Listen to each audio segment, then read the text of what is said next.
Salam əziz dördüncülər və valideynlər, sizləri kanalımda xoş gördük.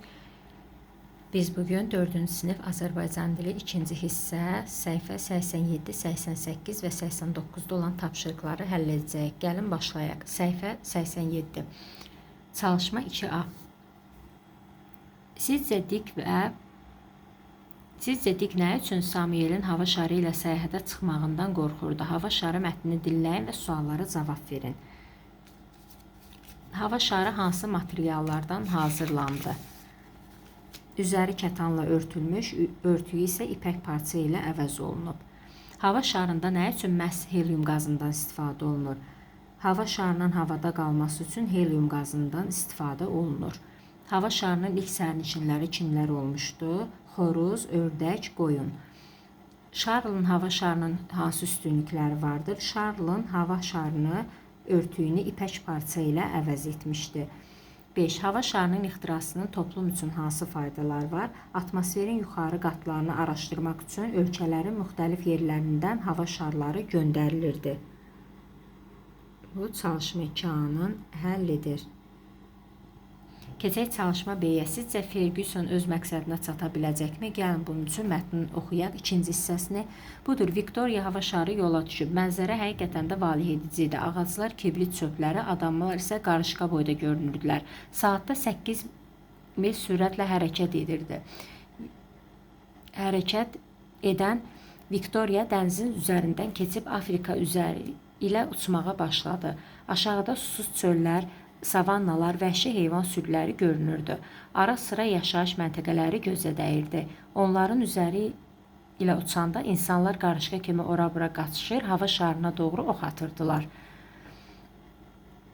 Samuel ustalıqla hava şarını oxlarını çata bilməyəcəyi yüksəkliklərdə saxlayırdı. Onlar bir xeyli uçduqdan sonra nəhayət axşamüstü bir dağa çatdılar. Dağı aşmaq üçün bir qədər yüksəyə qalxmaq lazım idi. Artıq hava qaralırdı. Həm də biraz istirahətə və ərzaq tədarükünə ehtiyac vardı. Səbətdən lövbər atıldı. Joe pişik kəndiri ilə aşağı enərək ipi ağaca bağladı. Viktoriya artıq havada hərəkətsiz dayanmışdı. Səyyahlar aşağı endilər. Samuel bu keçdikləri yolu xəritədə işarələdi. Daha sonra onlar növbə ilə yataraq dincəlini aldılar. Səhər Samuel hava şarına qalxdı. Joe və Dik isə yemək əldə etmək üçün ova getdilər. Samuel onların arxasına səsləndi. Gözlənilməz bir şey olsa atəş açacağam. Ehtiyatlı olun.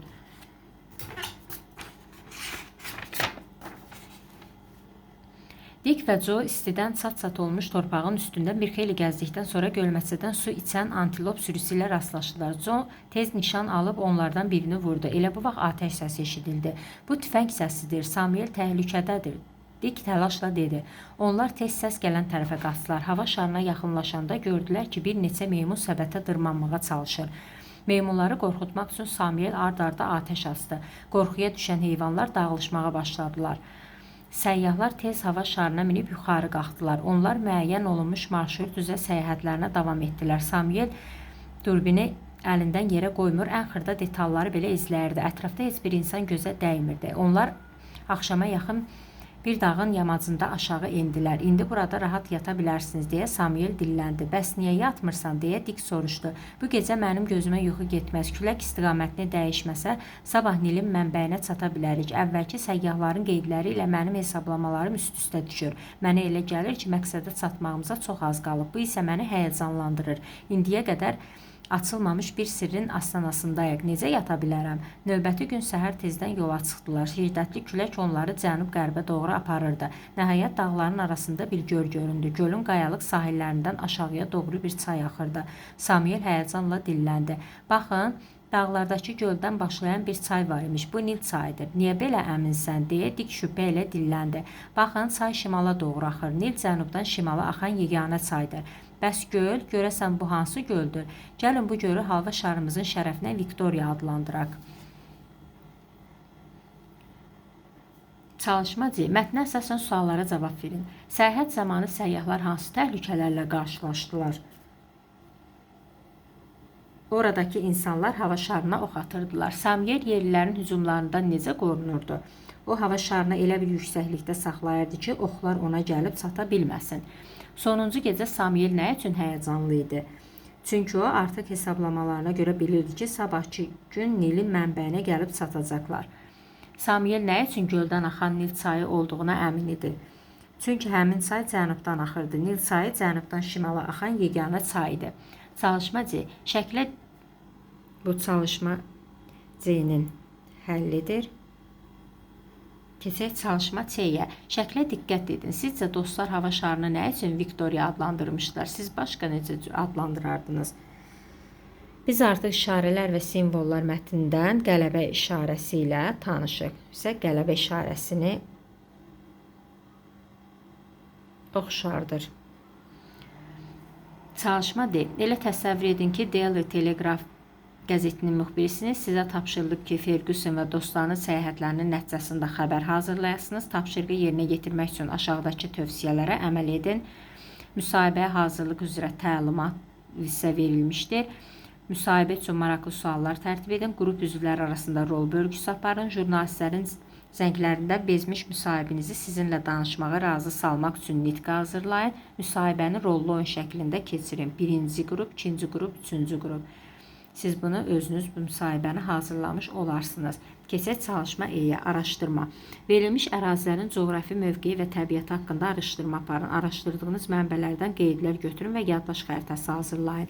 Birinci qrup Antarktida, ikinci qrup Böyük Səhra, üçüncü qrup Cənubi Amerika cəngəllikləri, dördüncü qrup Avstraliya meşələri. Deməli, birinci qrup Antarktidada bütün materiklərin ən soyuq, ən quru, ən küləkli və ən yüksək olanıdır. Materikə il ərzində 20 sm yağıntı düşür. Yalnız pingvin və suiti kimi soyuğa davamlı canlılar Antarktidanın daimi sakinləridir. İkinci qrup Böyük Səhra Afrikanın şimalında yerləşən dünyanın ən böyük tropik ərazisidir. Sahəsi 9,4 milyon kvadrat kilometrdir. Ərazisi təxminən Çin və ABŞ-ın ərazisinə bərabərdir. Səhra qərbdən Atlantik okeanı, şimaldan Aralıq dənizi və Atlas dağları, şərqdən Qırmızı dəniz, cənubdan isə Sudan və Niger çayının vadisi ilə sərhədlənir. Üçüncü qrup Cənubi Amerika cəngəllikləri. Amazon hövzəsinin çox hissəsini əhatə edən yağış meşəsi olan Amazonlar Cənubi Amerikada təxminən 5 milyon yarım kvadrat kilometr ərazini əhatə edir. Bu ərazinin ölçüsü Türkiyə ərazisindən təxminən 7 qatına uyğundur.